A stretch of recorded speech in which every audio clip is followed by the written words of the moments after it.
The Galactic Council chamber stretched across 3 kilometers of polished Vorthak crystal, its translucent walls offering a panoramic view of the twin stars that illuminated the neutral space station. Ambassador Kethlar of the Zilani Federation adjusted his ceremonial breathing apparatus, the delicate silver filaments filtering the station's harsh atmosphere as he reviewed the day's agenda on his crystalline datapad. Today marked the 847th session of the Galactic Peace Accord negotiations, a diplomatic marathon that had stretched across 2 standard years. The chamber buzzed with the collective murmur of 47 different species, their translators working overtime to convert the cacophony of clicks, whistles, electromagnetic pulses, and chemical emissions into comprehensible dialogue. "Order. Honored delegates," announced Chancellor Vexthal, her towering hegemony frame casting long shadows across the speaker's podium. The avian-descended leader's feathers rippled in what humans might recognize as anxiety, though the assembled delegates interpreted it as ceremonial display. "We gather today to address the final territorial disputes in Sector 7 Alpha, specifically the contested mining rights to the Kepler 442 system." The Trilaxian representative, a gelatinous being contained within a mobility suit, pulsed a soft blue in acknowledgement. Their species had claimed the mineral-rich worlds for their rare element harvesting operations. Across the chamber, the insectoid Vrak delegates clicked their mandibles in barely contained aggression, their own territorial claims dating back 3 centuries. Kethlar found himself grateful that his own people had no stake in this particular dispute. The Zilani had learned long ago that neutrality in galactic politics often proved more profitable than conquest. His role today was purely observational, gathering intelligence for the Federation's commercial interests. "The mining rights have been contested for too long," declared General Skrix of the Vrak Collective, his translated voice carrying the harsh undertones of his species' natural aggression. "Our colony ships were the first to establish permanent settlements in that system. The law is clear. Temporal priority does not supersede biological necessity," countered the Trilaxian speaker through their artificial voice box. "Our species requires those specific minerals for our reproductive cycles. Without access to the thorium deposits on Kepler 442c, our birth rates will decline by 60% within a generation." The debate continued for hours, following the same circular arguments that had defined these negotiations since their inception. Kethlar watched the proceedings with the detached interest of a veteran diplomat, mentally cataloging which species seemed most likely to abandon the talks and resort to military action. The Galactic Council had been formed after the last Great War, a conflict that had devastated 17 star systems and wiped out 2 entire civilizations. The scars of that conflict still marked the political landscape, creating an uneasy peace held together by mutual exhaustion rather than genuine cooperation. "Perhaps," suggested Ambassador Yathara of the Crystalline Communion, her silicon-based form refracting the chamber's lighting into rainbow patterns, "we could establish a joint mining operation, with profits distributed according to each species' contribution to the extraction process." The suggestion sparked immediate outcry from multiple delegations. Joint operations had been attempted before, usually ending in sabotage, espionage, and occasionally open warfare between supposed partners. As the debate raged on, Kethlar noticed something unusual in the chamber's peripheral displays. The station's long-range sensors had detected an anomalous gravitational signature approaching from the edge of the system. He tapped his datapad, accessing the publicly available sensor feeds. The readings made no immediate sense. The signature suggested a massive object, possibly artificial, but its approach vector came from empty space rather than any known hyperspace lane. More puzzling still, the object seemed to be decelerating in a way that defied conventional physics. "Honored delegates," interrupted Station Commander Fluxtar, a cybernetic being whose consciousness existed across multiple networked platforms. "We have detected an unscheduled arrival in the outer system. The approaching vessel does not match any known configuration in our databases." The chamber fell silent, the weight of those words settling over the assembled diplomats like a shroud. Unknown vessels in neutral space could mean pirates, rogue military forces, or worse. The peace station maintained only minimal defensive capabilities, relying on its protected status under galactic law for security. "Can you establish communication with the vessel?" Chancellor Vexthal inquired, her feathers now clearly displaying alarm patterns. "We have attempted standard first contact protocols," Fluxtar responded, his synthesized voice carrying an unusual note of uncertainty. "The vessel has acknowledged our hails but has not yet responded with identification codes or stated intentions." Kethler found himself leaning forward in his seat, his diplomatic instincts screaming that something significant was unfolding. In his 40 years of galactic service, he had never encountered a situation where an unknown vessel simply remained silent in neutral space. The main display screen activated, showing the outer system where the mysterious vessel had appeared. At this distance, it registered as little more than a bright point of light, but the accompanying data streams revealed its impossible nature. The object measured nearly 2 kilometers in length, its hull composition unlike any known materials in the galactic database. "The vessel is now transmitting a message," Fluxtar announced. Switching to main speakers, the chamber filled with silence as every delegate strained to hear the incoming transmission. When it came, the voice was organic, speaking in perfectly modulated galactic standard with an accent none of them could identify. "Neutral Station Aurora. This is Captain Elena Vasquez of the Earth Alliance vessel Indomitable. We are requesting permission to dock and address the assembled Galactic Council on matters of mutual interest and urgent diplomatic importance." The words hit the chamber like a physical blow. Earth Alliance. The name meant nothing to most of the delegates, but a few of the older representatives began checking their historical databases with growing alarm. Kethler's own datapad chimed with a priority alert from his government's intelligence networks. The search results that appeared made his breathing apparatus wheeze in shock. Earth. Sol System. The legendary Deathworld that galactic civilization had quarantined and written off as uninhabitable over 2,000 years ago. According to every scientific survey and colonial assessment, no species could possibly survive on such a hostile planet, with its crushing gravity, corrosive atmosphere, and violent weather patterns. Yet someone claiming to represent Earth was requesting permission to dock. "This is impossible," whispered the Trilaxian delegate, their form shifting to a pale yellow that indicated extreme confusion. The Sol system was classified as uninhabitable. The radiation levels alone would sterilize any known life form. The silence in the chamber stretched until Chancellor Vexthol finally found her voice. "Captain Vasquez, please transmit your diplomatic credentials for verification." "Credentials transmitted, Chancellor. We come in peace seeking formal recognition and membership in the Galactic Council. We believe it's time for humanity to take its place among the civilized species of the galaxy." Humanity. The word hung in the recycled air like a death sentence, carrying implications that made even the most battle-hardened military delegates uncomfortable. If the legends were true, if someone had actually evolved on the nightmare world called Earth, what kind of beings had they become? The answer, Kethler realized with growing dread, was about to dock with their station. The docking bay's massive doors cycled open with a mechanical precision that belied the chaos erupting throughout Station Aurora. Emergency protocols had been activated the moment the human vessel requested permission to board. Not from any official threat assessment, but from the sheer impossibility of what was happening. Security Chief Talgrim paced the observation deck overlooking Docking Bay 7, his 6 legs clicking nervously against the metal grating.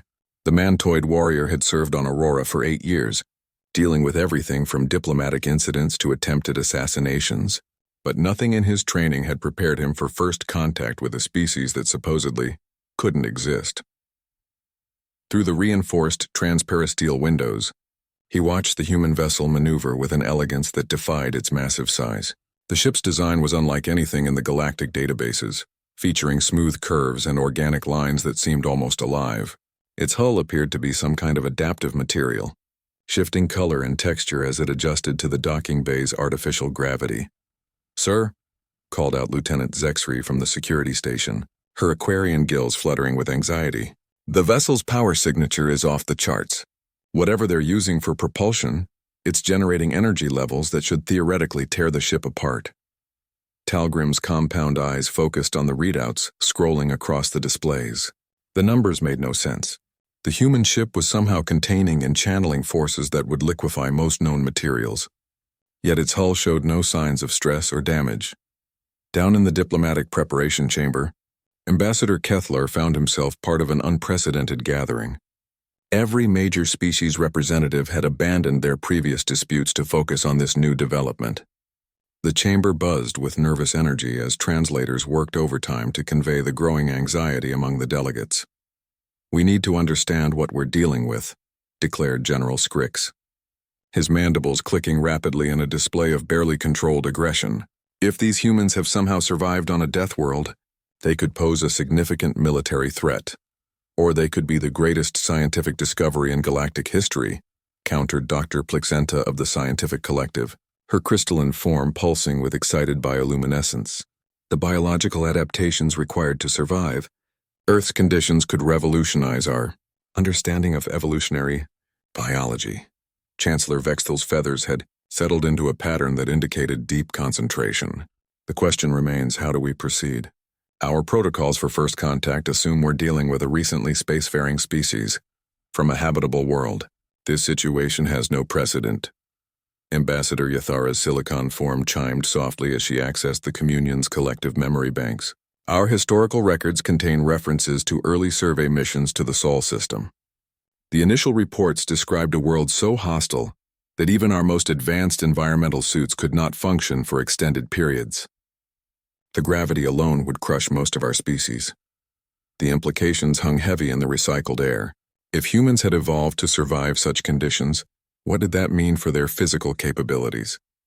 How strong would they be in standard galactic environments? How resilient? "Incoming transmission from the human vessel," announced Fluxtar, his distributed consciousness allowing him to monitor multiple communication channels simultaneously. "They are requesting a preliminary meeting with a small delegation before addressing the full council." Kethlar felt a chill run through his nervous system. In all his years of diplomatic service, he had never encountered a species confident enough to dictate the terms of first contact. It suggested either supreme arrogance or the kind of overwhelming capability that made arrogance irrelevant. "What are their specific requests?" Chancellor Vexthul inquired, her voice carefully controlled despite the obvious stress patterns in her feather display. "They wish to meet in a neutral conference room with no more than 5 representatives from different species. They have also requested that the meeting space be configured for what they term heavy gravity conditions." The chamber fell silent as the implications sank in. Heavy gravity conditions meant increasing the artificial gravity to levels that would be uncomfortable or even dangerous for most species. It was another reminder that they were dealing with beings adapted to a world that defied conventional concepts of habitability. Dr. Plixenta's form brightened with scientific curiosity. "They're accommodating our physiology by warning us about their environmental needs.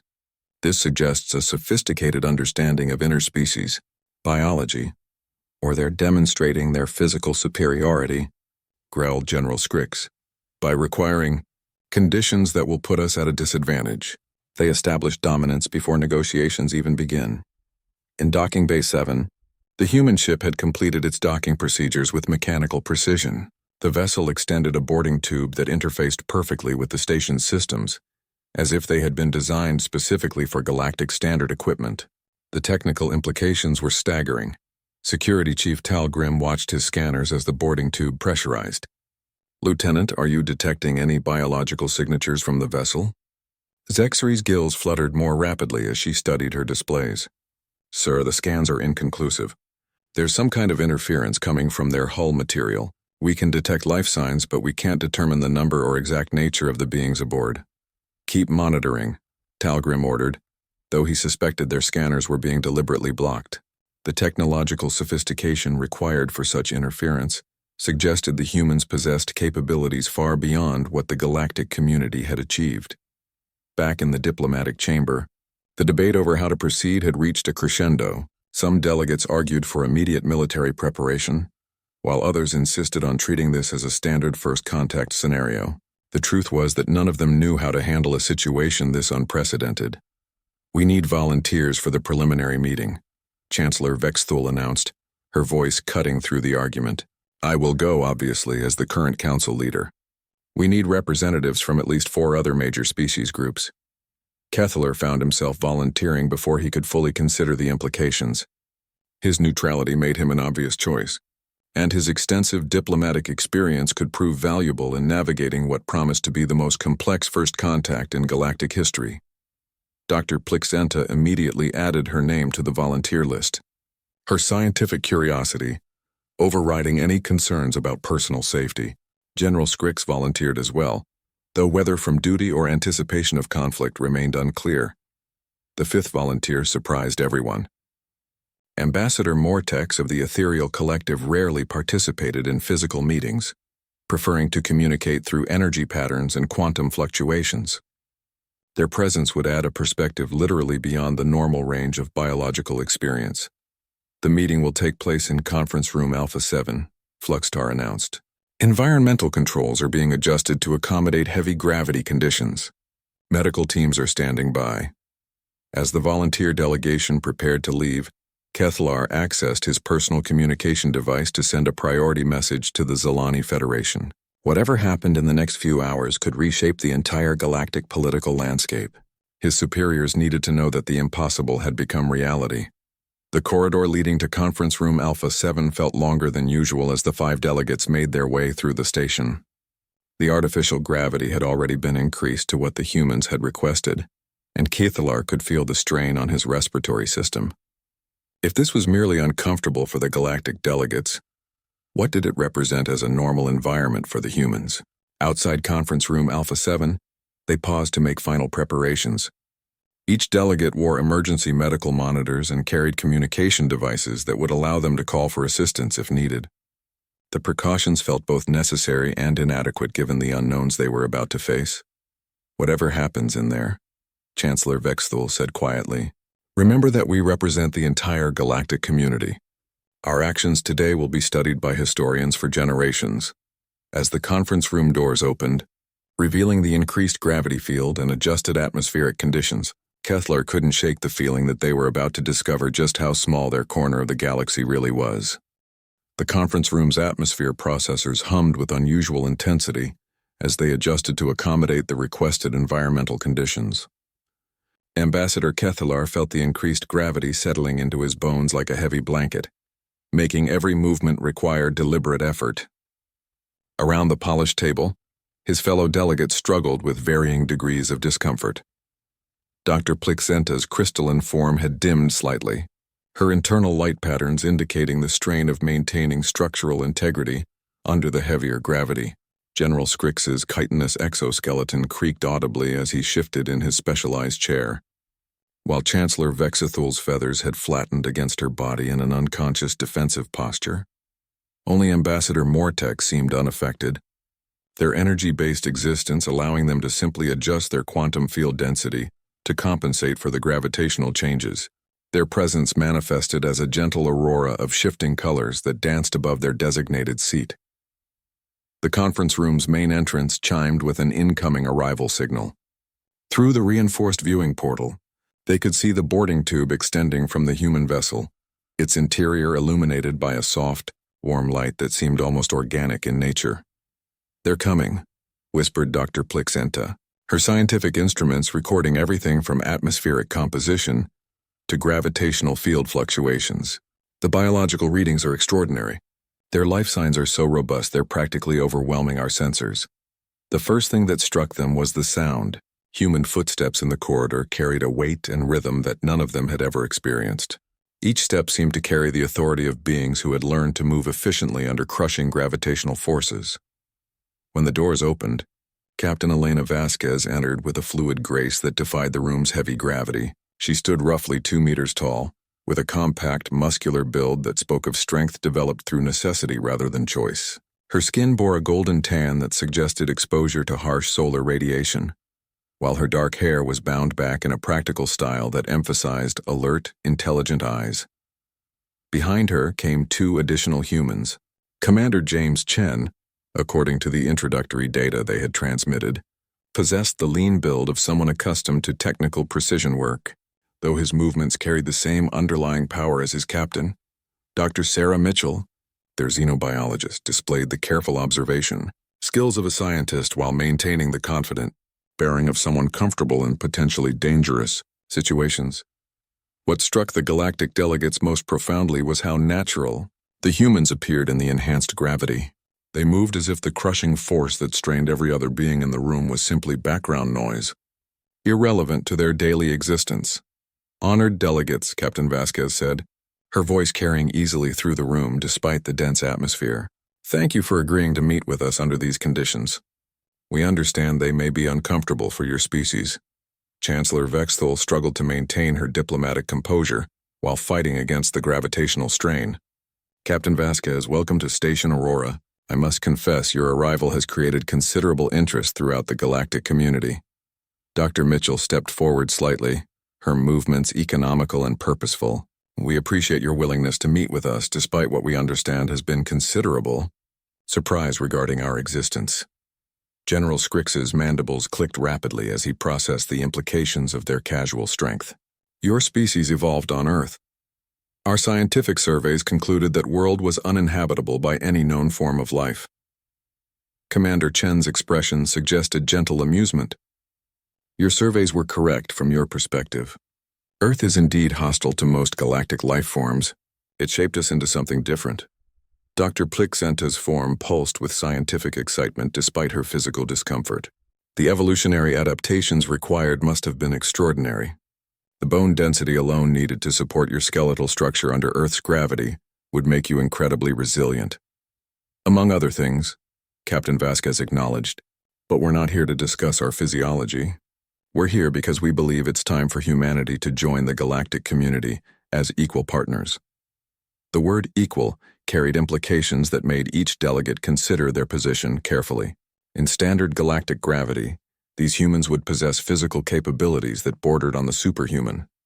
Their technology, while different from galactic standard, had demonstrated sophistication that matched or exceeded current scientific understanding. Ambassador Mortex's energy patterns shifted to indicate communication.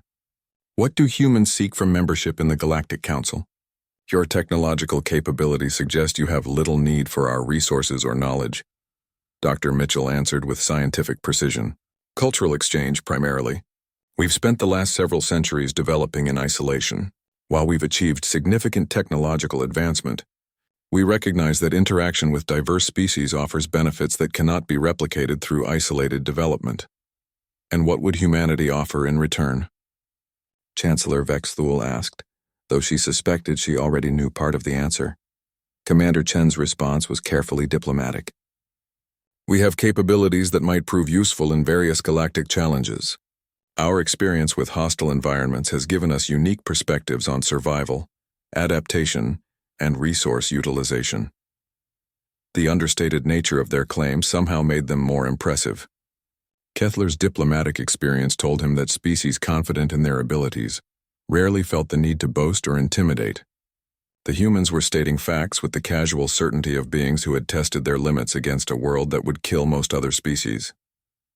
"There are concerns," General Scrix said bluntly, "about the military implications of your capabilities.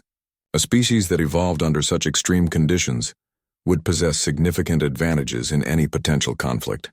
Captain Vasquez's expression grew serious. "General, we understand those concerns. Earth's environment did shape us for survival, but it also taught us the value of cooperation and mutual support. Humans learned long ago that true strength comes from working together, not from dominating others." Dr. Plixenta leaned forward despite the gravitational strain, her scientific curiosity overriding physical discomfort. "Could you provide some examples of how Earth's environment influenced your development?"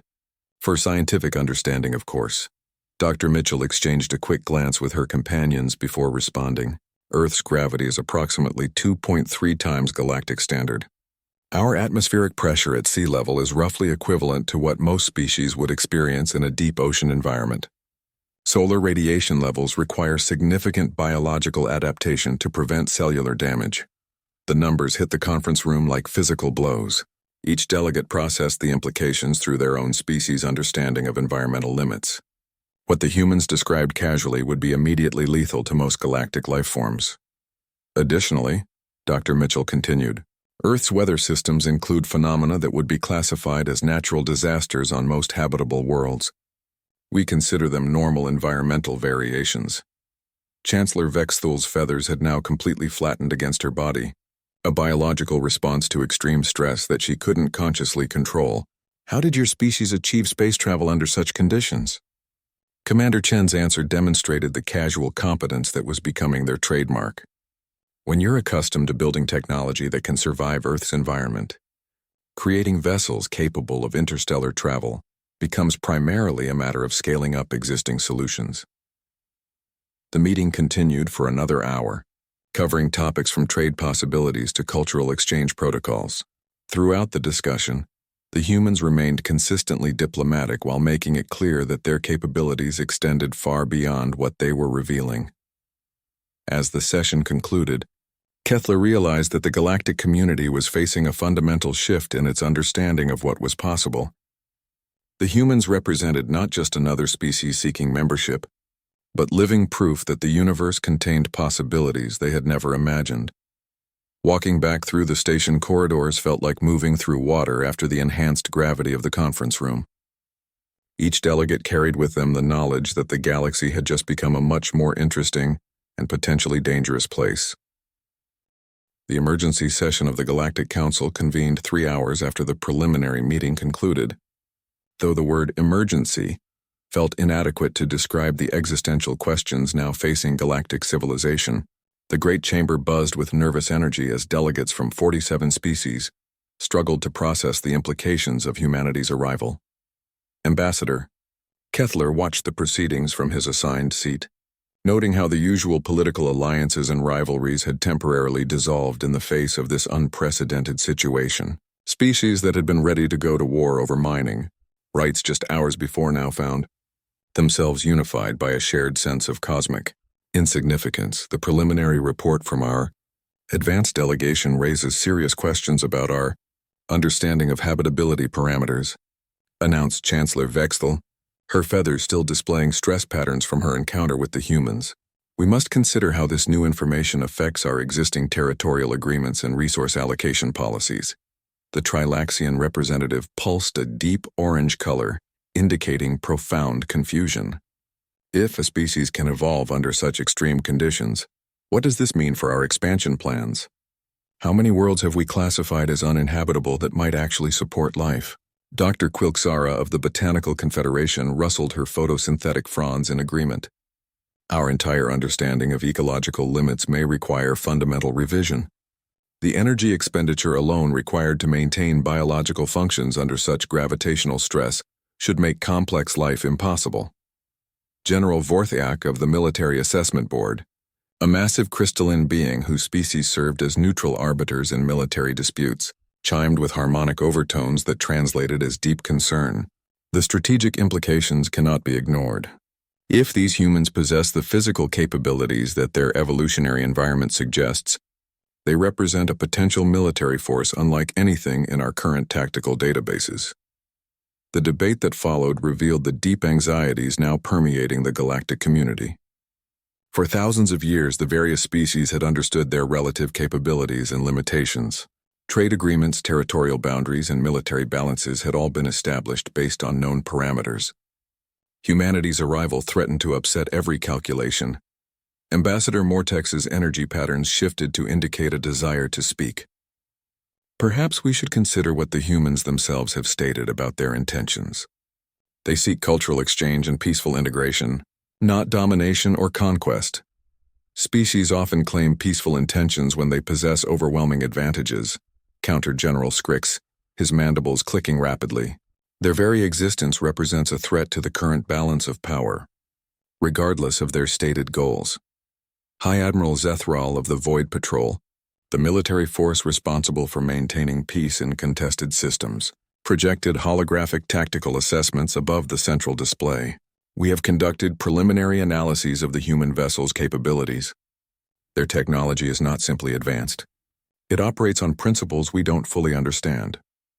The tactical displays showed energy distribution patterns that defied conventional physics.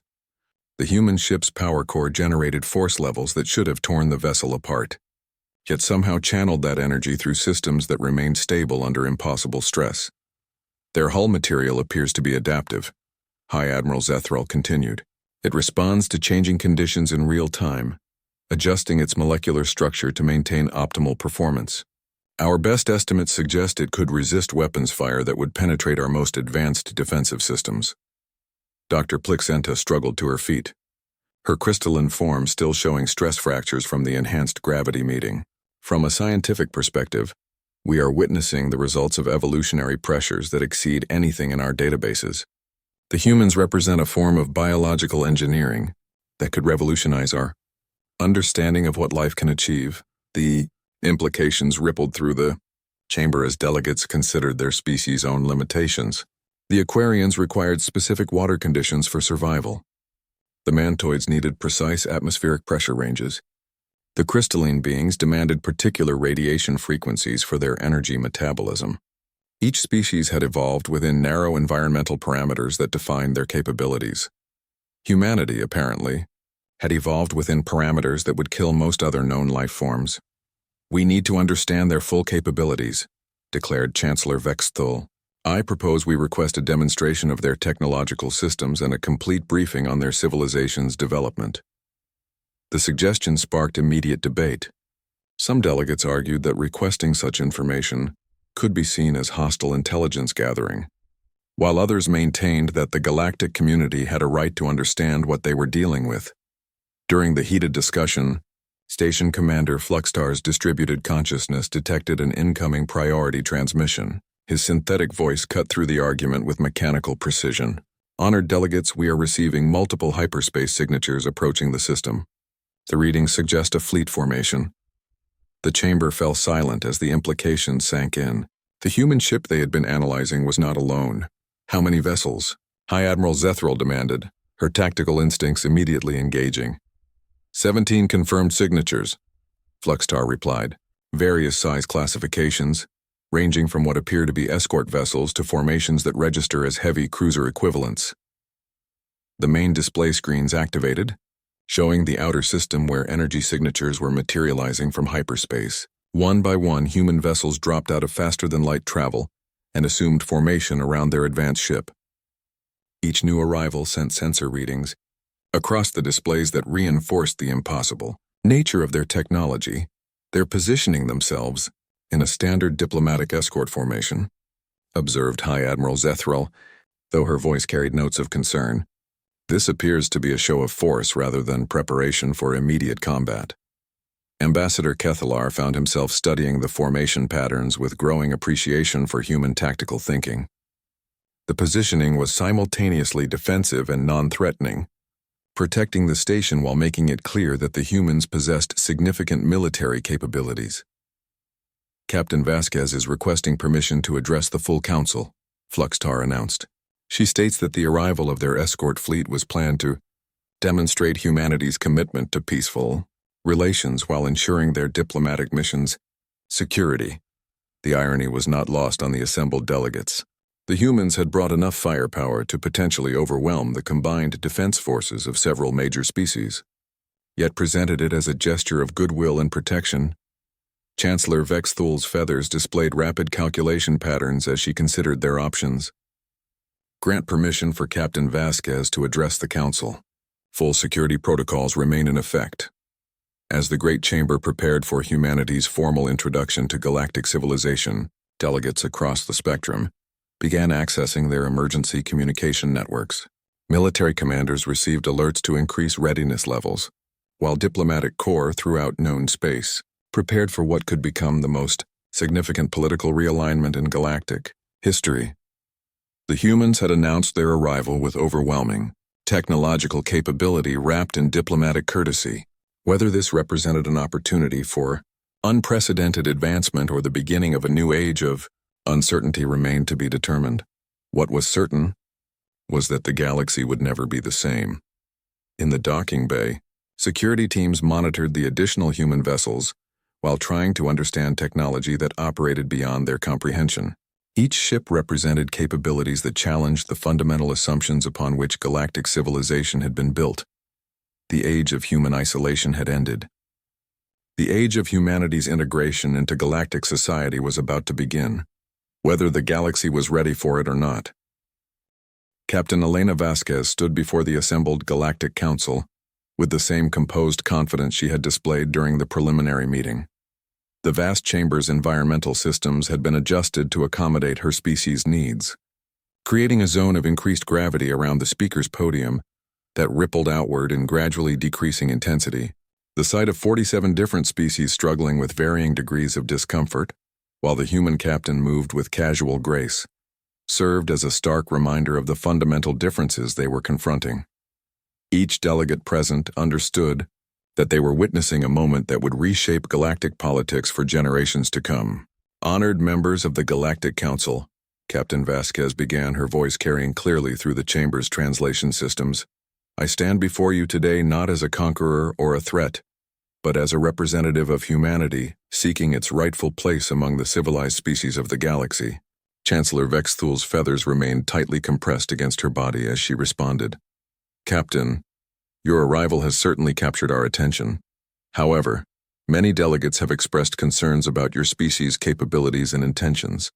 The fleet now positioned in our outer system represents firepower that exceeds most individual species' entire military capacity.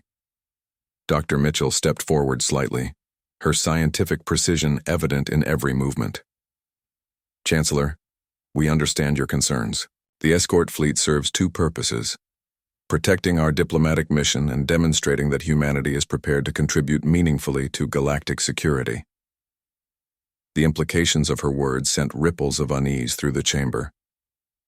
Contributing to galactic security suggested capabilities that could fundamentally alter the balance of power that had maintained peace for centuries. General Scrix's mandibles clicked rapidly as he processed threat assessments. What specific contributions does humanity envision making? Our current security arrangements have maintained stability for over 300 years, Commander Chen answered with diplomatic precision.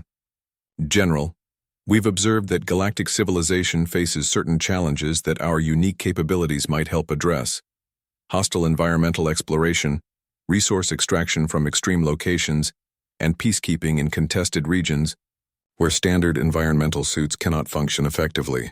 Ambassador Kethler recognized the masterful diplomacy in their approach.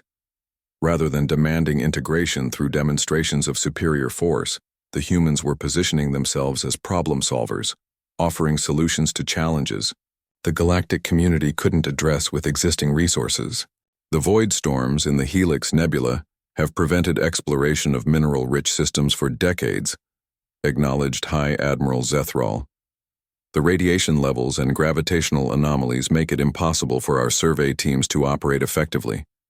Captain Vasquez's expression suggested quiet confidence. Our vessels and personnel are designed to operate in environments that would be lethal to most galactic life forms. We could establish mining operations in regions currently considered inaccessible.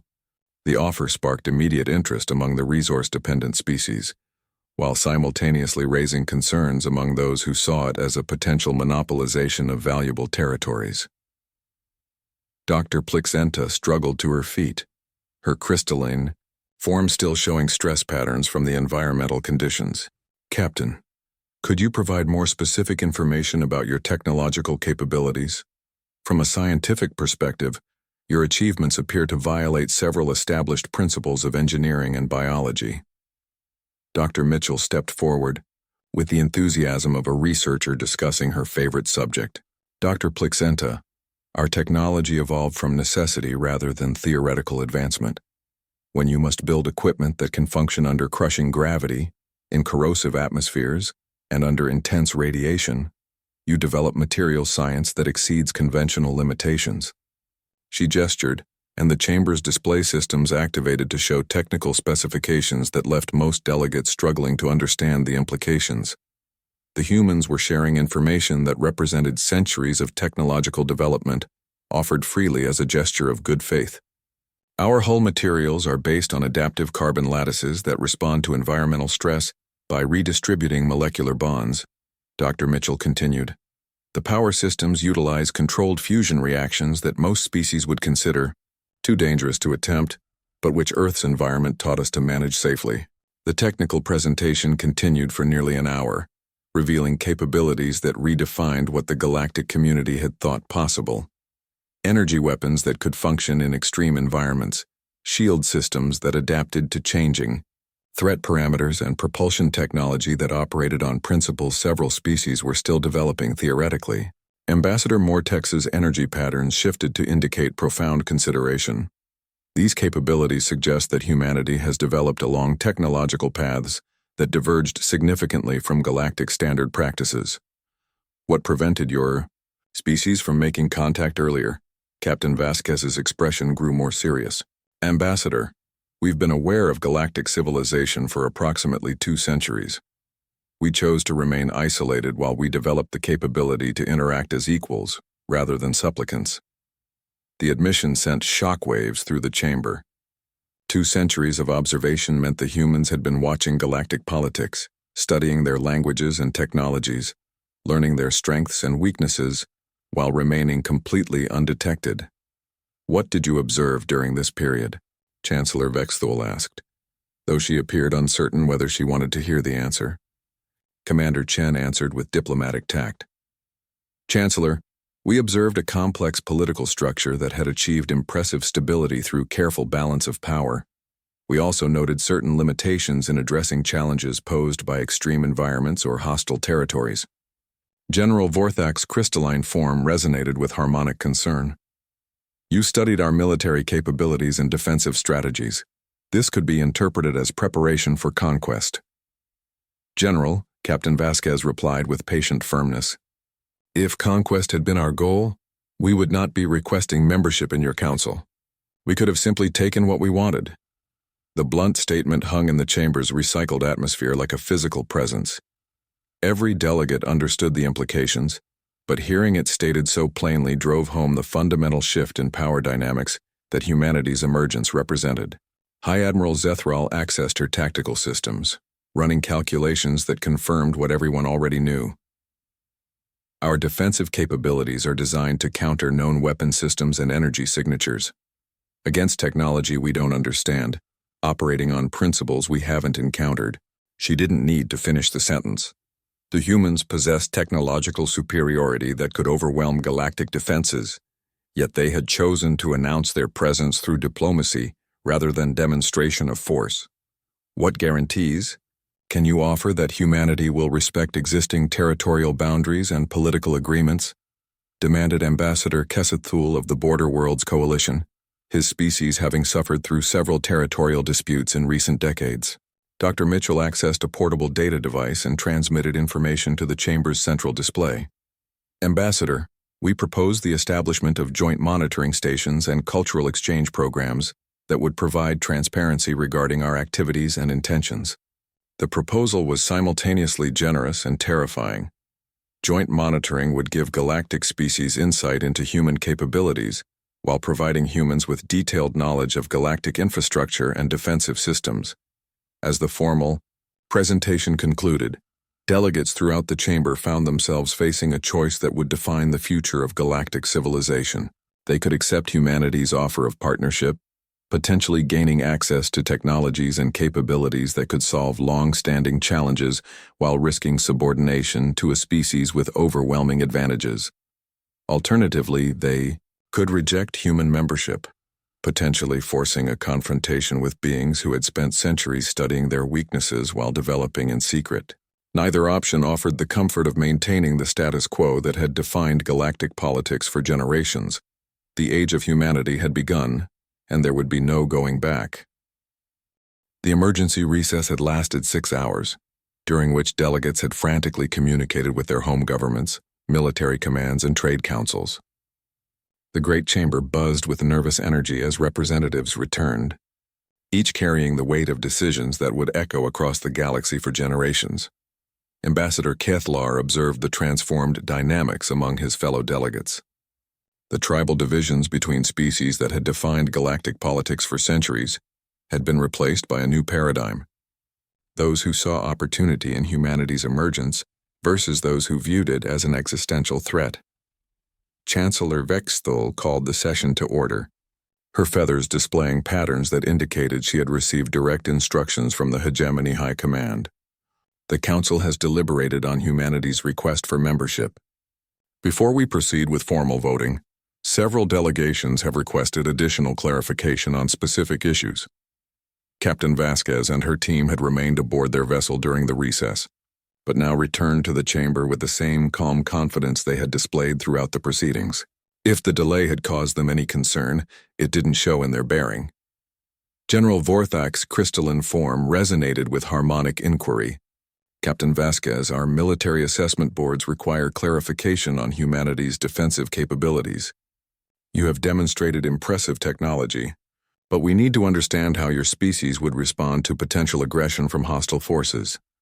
The question carried implications that extended beyond mere curiosity. Several species were clearly considering whether humanity could be eliminated as a threat before they became fully integrated into galactic politics. Dr. Mitchell exchanged a glance with her companions before responding.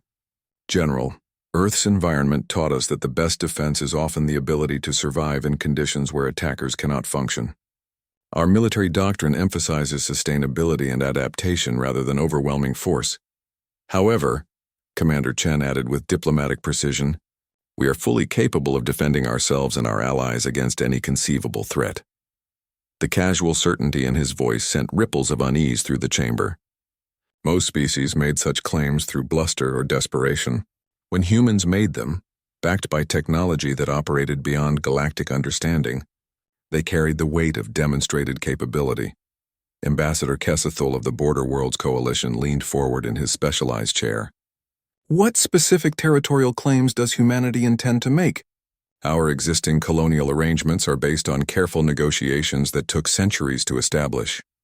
Captain Vasquez accessed a datapad and transmitted information to the chamber's display systems. A three-dimensional star chart materialized above the central platform, showing the Sol system and surrounding space marked in soft blue. We claim no territories beyond our home system, and 3 uninhabited worlds we have already colonized, she stated. These worlds were classified as uninhabitable by galactic surveys, so our settlement should not conflict with existing claims. The display zoomed in on the 3 human colonies, revealing worlds that indeed matched descriptions of planets surveyed and rejected by various species over the past several centuries. Each showed environmental conditions that would be immediately lethal to most galactic life. Forms. Dr. Quilxara of the Botanical Confederation rustled her photosynthetic fronds with botanical equivalent of amazement. Those worlds have atmospheric compositions that would burn the respiratory systems of most oxygen-breathing species. How do your colonists survive? Atmospheric processors and enclosed habitats initially, Dr. Mitchell explained. But over the past century, we've been developing biological adaptations that allow limited exposure to local conditions. The implications staggered most delegates. Humanity was not content with existing environmental limitations, but was actively working to expand them further. The concept of deliberately adapting to increasingly hostile conditions ran counter to every other species' approach to colonization. High Admiral Zethral's tactical systems highlighted the strategic implications of human colonial choices. These worlds occupy positions that could serve as monitoring stations for several major hyperspace routes. That is not their purpose, Commander Chen replied diplomatically, though we recognize they do provide excellent sensor coverage for the early detection of potential threats. The distinction between monitoring and strategic positioning was lost on no one in the chamber. Humanity had positioned themselves to observe galactic shipping and military movements while maintaining complete innocence of intent. The Trilaxian representative pulsed deep orange confusion patterns. If humanity possesses such advanced capabilities, why seek membership in our council? You could establish your own interstellar confederacy with superior technology and military force. Captain Vasquez's response revealed the depth of human understanding of galactic politics. Because isolation breeds stagnation, regardless of technological achievement. We've spent centuries developing in solitude, but we recognize that true advancement comes through cultural exchange and cooperative development.